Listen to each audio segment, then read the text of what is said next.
deal, y'all? What's the deal, y'all? What's the deal, y'all? Rich Trapper tapping in early in the morning. It is, what time is it?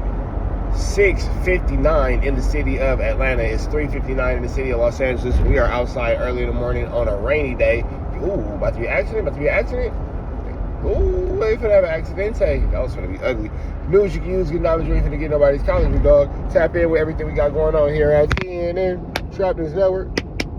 Good news you can use, good knowledge, you ain't finna get nobody's college, big dog. I hope everybody enjoys themselves on this beautiful, beautiful rainy day.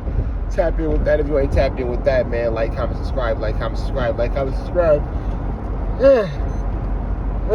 Man, my bad, y'all. Excuse me, that was very rude. I apologize. Adam22 is talking about how he ain't heard from Bricc Baby because he gave Bricc Baby that chili, man. Bricc Baby might have ran off on the plug. You feel me? We finna see what's going on, man. I'm giving y'all another early morning Young and Hefe style video, man. Big shout out to Young and Hefe as I continue to slide through these streets, get done what I gotta get done so I can bring y'all something amazing sooner than later, man. I am working hard on something for y'all. And real quick, man, if you would like to be a correspondent for Trap News Network, DM me on Instagram, DM me on Instagram. This is a paid position, so please hit me up on Instagram. If you're not ready to be a correspondent, please do not hit me because I will block you. Don't be annoying. But I'm looking for somebody to drop off some videos, man. You got to be able to do between 8 minutes and 1 second, no longer than 12 minutes and 1 second. Hit me up for more details in the DM, and I got you. But for now, let's get to Adam22 talking about how Bricc Baby not responding to him and is not hitting him up ever since he gave him that chili. Let's get into this content. Let's go. Or his girl since I sent him that bread. Not a call, not a text, nothing. Oh, you sent him some more bread? Well, that one time when you haven't heard from who? When I got back from vacation, Bricc, I made the video, and then like 2 days later I got on the phone with him and I sent him some money. Ain't heard from him since. I'm not saying I need to be their priority when they're obviously dealing with him being in prison and everything, and the fact that he's probably not going to be able to even go to trial till October. That's up. That being said, ain't heard from him since. I got to call you out. Sure. When y'all got on that little table and y'all sitting up there discussing that man's personal finances, that's not okay. What table? When y'all was at the table and y'all was talking about Bricc and his money and, oh, he called me for a loan and he already owed me this much money. Whoa. That was kind of like, dude. But to be fair, he was defending himself though. I get it. No. To be fair, like, if that was any of us and there's something like that going on, it's gonna get discussed. Bricc is not exempt every time. But Bricc is not same exempt. way we discussing Bricc with trannies in there. But what exactly. I feel like which we don't believe, but it's possible. I don't believe that shit. I feel my perspective is valid because it represents the sentiment of a certain demographic within your audience.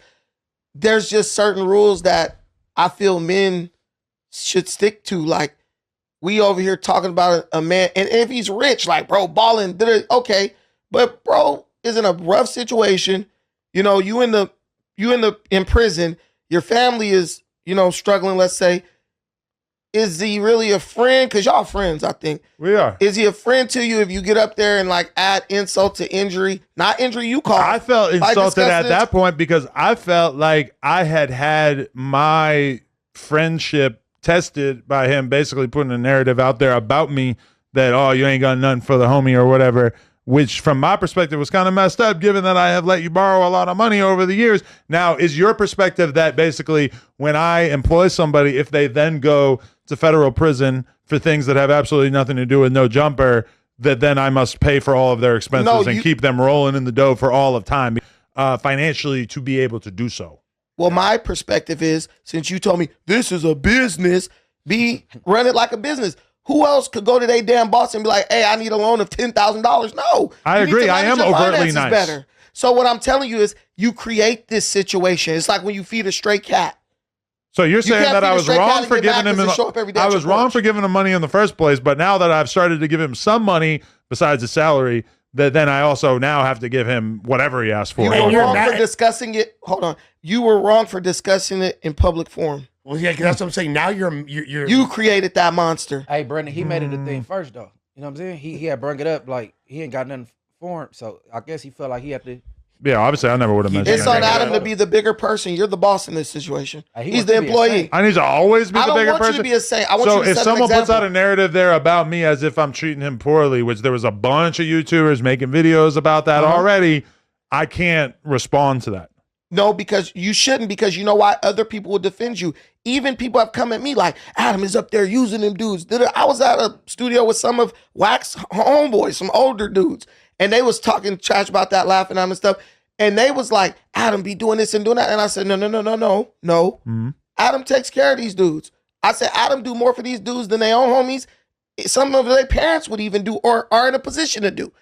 You gotta put an address on People will literally. Listen, I was in Inglewood. I told you I was in Inglewood. Oh, okay. Yeah, they got studios over there. It's nice. Oh, no. You said he more than his family and homies. I said some people's families. Oh yeah, no. I'm speaking generally. Okay. I know my mom ain't got 10,000 to just throw me in a bind.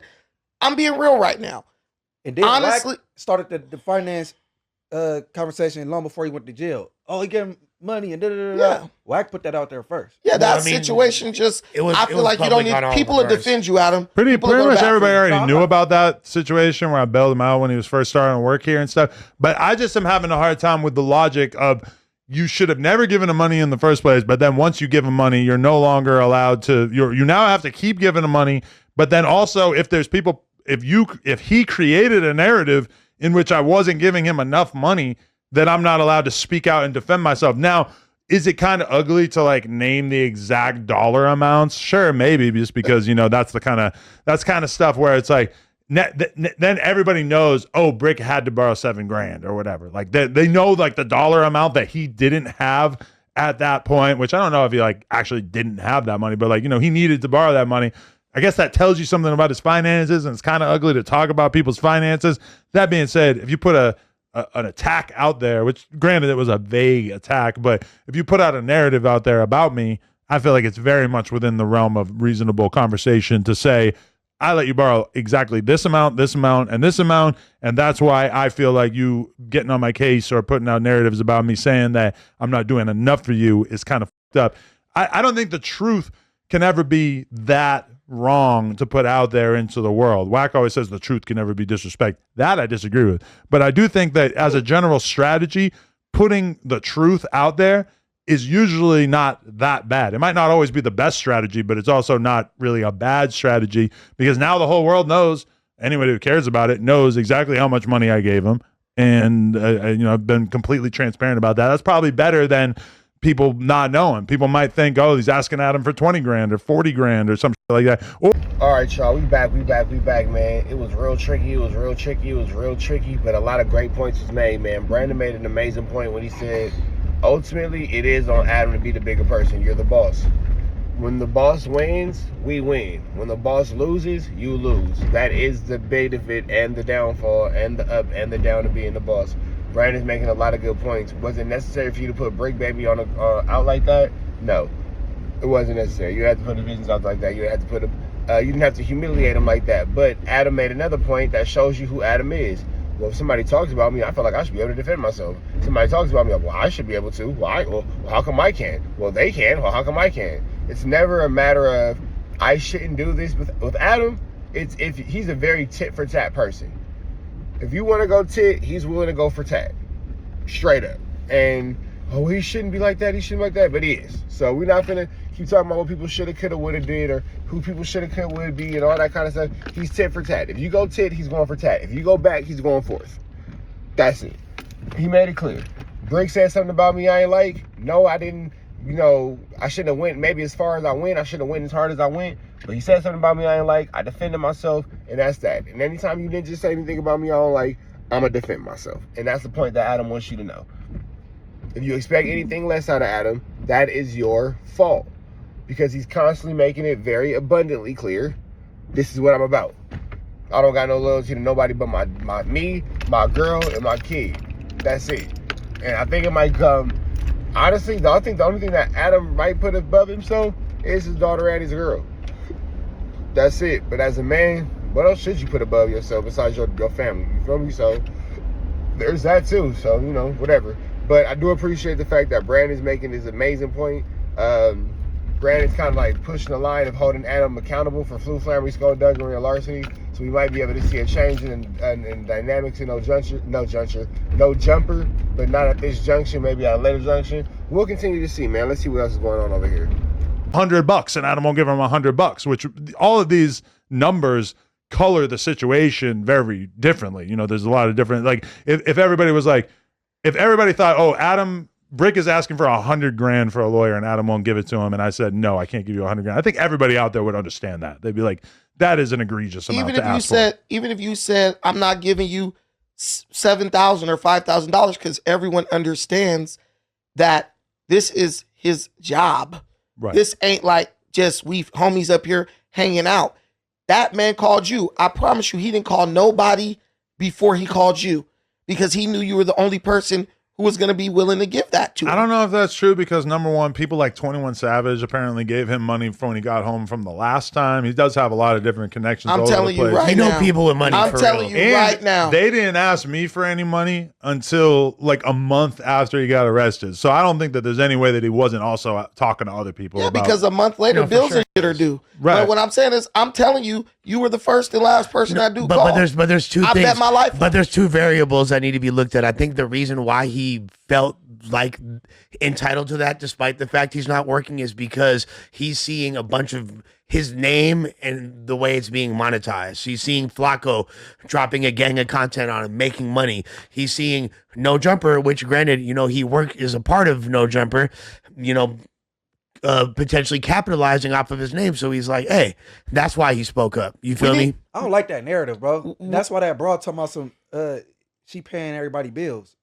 What's her name? But that's a really excessive way, that's over whooping like a motherfucker. But there is a little bit of truth. But then again, it's not applicable in Loose Cannon's case, because Loose Cannon was never a part of No Jumper. Sure, he's made a few appearances and stuff like that, and we with Loose, but Loose has never been a No Jumper employee.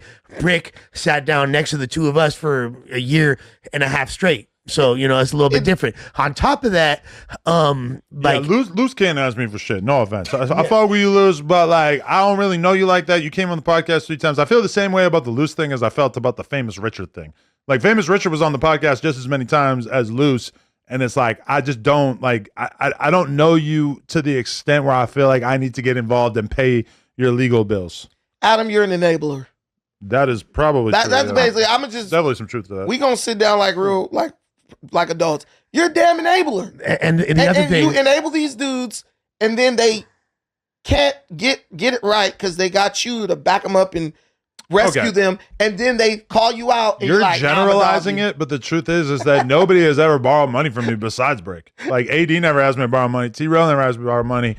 All the guys, I can't think of any of them. I mean, maybe like back in the BMX days, I let people borrow money a little bit, but you know, for the most part, I don't want people to have the idea that like just because you work here that I'm also like your lifeline if anything goes wrong. You know? I've been down and out, and I didn't ask this dude for a cent. Your parents are rich. Don't matter. Like You ain't never hitting the ground. For True, real. but they're not. But like, there's times where I couldn't get money from them, and it was like, you feel me? Like, Because they doing to you what he should do to these my people. parents are starve them out. My parents are doing just fine. Just- They got my parents. Right. My parents are chilling.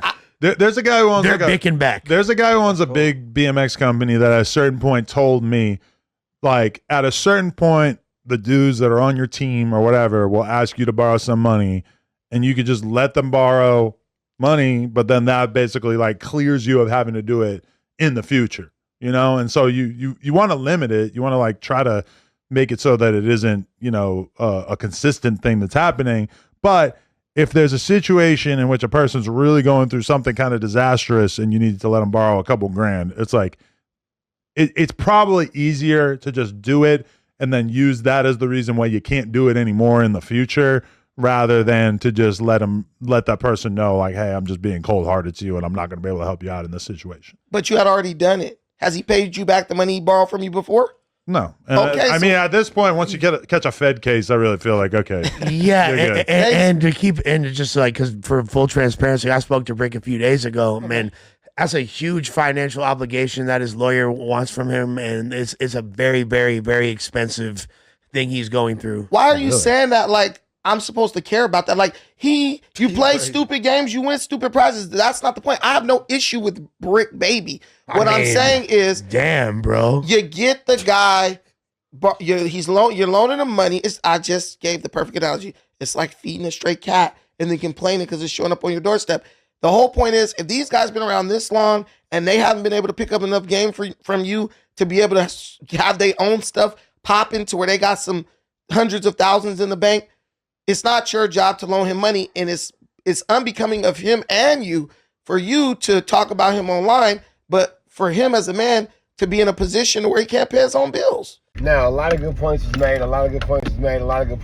Number one, Adam, you did not have to loan him that money at all.